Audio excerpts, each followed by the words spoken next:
இப்ப நம்ம சுற்றுலா நிகழ்ச்சி அடுத்ததா பார்க்க போறது ஹனுமன் மந்திர், ஆஞ்சநேயர் கோவில். ஆஞ்சநேயர் கோவில் தேலங்காடிங்கிற இடத்துல இருக்கு. அதுவும் செமினார் ஹில்ஸ்ல தான், இது ஸ்லைட்டா எலிவேட்டட் பிளேஸ். ஸோ அங்கதான் இருக்குது.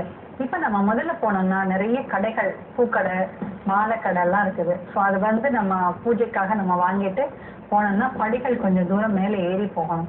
ஏறி போனோம்னா நம்மள அப்படியே மெய்மறக்க செய்யறது செந்தூரம் பூசிய அஞ்சு ஆஞ்சநேயர். அப்படியே நம்ம விநாயகர் பார்க்கோம் இல்லையா தேக்கடியில, அதே மாதிரிதான் இங்க ஆஞ்சநேயர் அழகா கண்ணு மட்டும் நம்மளை பாக்குற மாதிரியும் நம்மள ஆசீர்வாதம் பண்ற மாதிரியும் அழகா இருக்கும்.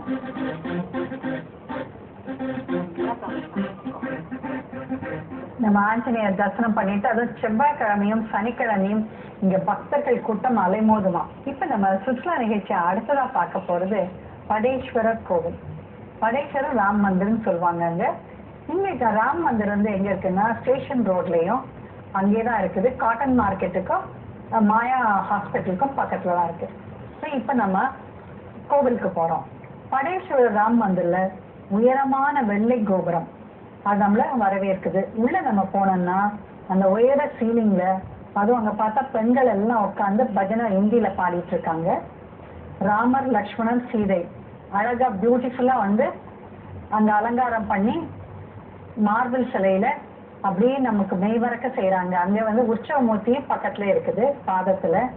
அப்புறம் நம்ம அடுத்ததான் நம்ம பாக்குறது வந்து ஆஞ்சநேயர். ஆஞ்சநேயரும் ரொம்ப அழகா அங்க செந்தூரம் பூசி வெள்ளி கவசத்தோட இருக்காரு. அதோட இல்லாம உள்ள நம்ம பாக்குறோம்னா நம்ம லிங்கமும் இருக்காங்க. நம்ம அடுத்ததா பாக்குறது இங்க பாத்தீங்கன்னா இன்னொரு சன்னிதானம்னா இங்க சிவன் சன்னிதானமும் இருக்கு. ஸோ சங்கர் அப்படின்னு அந்த சிவனுக்கு பேரு. அது அழகான வந்து அதுவும் வெள்ளி கவசமும் போட்டு எல்லாம் மார்பிள்ல இருக்கு. ஸோ இங்க நம்ம தரிசனம் பண்ணிட்டு சிவனை தரிசனம் பண்ணிட்டு நம்ம உள்ள பண்ணா மேல நம்ம அண்ணாந்து பார்த்தோம்னா சீலிங்ல ஃபுல்லா ஓவியங்கள், ராமருடைய வாழ்க்கை வரலாறு. ஒவ்வொரு ஓவியமும் அவ்வளவு தத்ரூபா இருக்கு. ஆஞ்சநேயர் இலங்கையிலிருந்து வர்றது பார்க்கலாம், கஜேந்திரன் மோட்சம் பார்க்கலாம், காமதேனு பார்க்கலாம், சிவன் ஜடாயுத மோட்சம் பார்க்கலாம், ராமர் வந்து அகல்யைக்கு சாபம் நீக்கிறத பார்க்கலாம், சீதாராமரை பார்க்கலாம். ஸோ இந்த மாதிரி ஒவ்வொரு ஓவியமும் நம்மளை வந்து மெய்மறக்க செய்யுது.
நாக்பூர்ல இருந்து 80 கிலோமீட்டர் தொலைவில் ஒரு சேவா கிராமம் இருக்கு.